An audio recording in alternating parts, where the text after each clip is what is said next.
ये कहानी लूसियाना नाम की एक लड़की के ऊपर है। उसके एक फैसले से उसकी पूरी जिंदगी तबाह होने लगती है।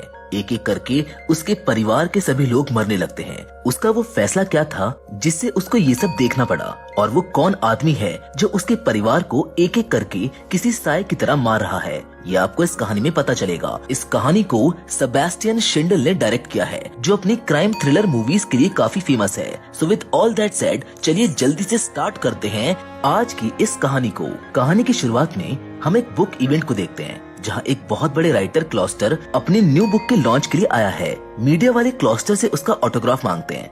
इतने में एस्टेबन नाम का एक आदमी आकर क्लॉस्टर से कहता है कि ऊपर लूसियाना आपका इंतजार कर रही है, इससे पहले बात बिगड़े उससे मिल लो। जिसके बाद कहानी 12 साल पीछे जाती है और हम लूसियाना को देखते हैं, जहाँ वो क्लॉस्टर के घर में उसके लिए काम करती है। क्लॉस्टर उसको अपनी स्टोरी बताता है, जिसे वो कंप्यूटर पर लिखती है। काम के बीच में लूसियाना क्लॉस्टर को बताती है कि उसने जहरीले और सही मशरूम में फर्क करना सीख लिया है, तो अब वो अपने मॉम डैड को भी इस बारे में बताएगी, क्योंकि उन्हें मशरूम बहुत पसंद है।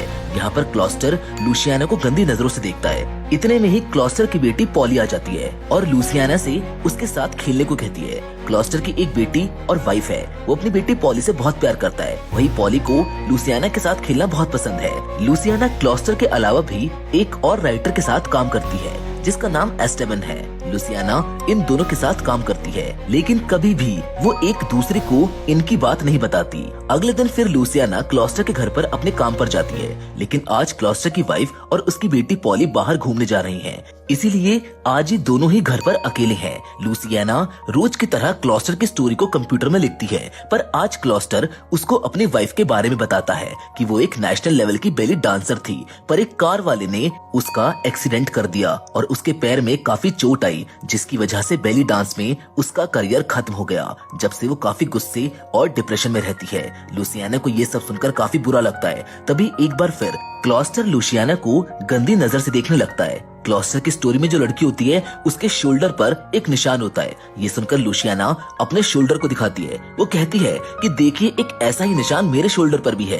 क्लॉस्टर को लगता है कि लूसियाना उसको हिंट दे रही है। वो बिना उसकी इजाजत के फौरन उसको किस कर लेता है, जिस पर लूसियाना गुस्सा हो जाती है और कहती है कि तुम ये क्या कर रहे हो। क्लॉस्टर कहता है कि मैंने क्या गलत किया, तुम्हें तो मुझको सिग्नल दे रही हो। जिस पर लूसियाना काफी गुस्से में कहती है कि तुम पागल हो, तुम ऐसा सोच भी कैसे सकते हो। इसीलिए वो फौरन क्लॉस्टर के घर से अपने घर चली जाती है, जहाँ पर हम लूसियाना की फैमिली से मिलते हैं। उसकी फैमिली में उसके मॉम डैड और उसके दो बड़े भाई ब्रूनो और रमीरो हैं, जिसके साथ उसकी एक छोटी बहन वेलेंटीना भी है। उसकी माँ उसको परेशान देखकर पूछती है कि क्या हुआ लूसियाना, जिस पर वो अपनी मॉम को सारी बात बता देती है। लूसियाना की माँ उसको क्लॉस्टर की पुलिस कंप्लेन करने को कहती है। अगले दिन लूसियाना अपनी मॉम के साथ जाकर ऐसा ही करती है, जबकि लूसियाना की वकील कंप्लेंट की एक कॉपी को क्लॉस्टर के घर भी भिजवा देती है, जिसको गलती से उसकी वाइफ देख लेती है। उसका दिमाग खराब होने लगता है। क्लॉस्टर की वाइफ वैसे ही डिप्रेशन और गुस्से की शिकार है। इतने में उसकी बेटी पॉली बाथटब में नहाने चली जाती है, जहाँ वो अपनी मॉम से कहती है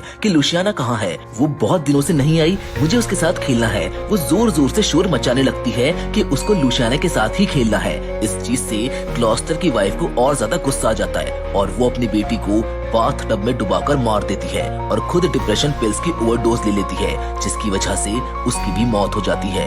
रात को जब क्लॉस्टर घर पर आकर अपनी बेटी और अपनी वाइफ को मरा हुआ देखता है, तो उससे ये दुख बर्दाश्त नहीं होता और वो जोर जोर से रोने लगता है। वहीं लूसियाना की वकील उससे क्लॉस्टर पर एक हरासमेंट का केस करने को भी कहती है, क्योंकि उसने बिना इजाजत लिए उसको केस किया। इस बात को लेकर वो उससे $1,80,000 की डिमांड करते हैं।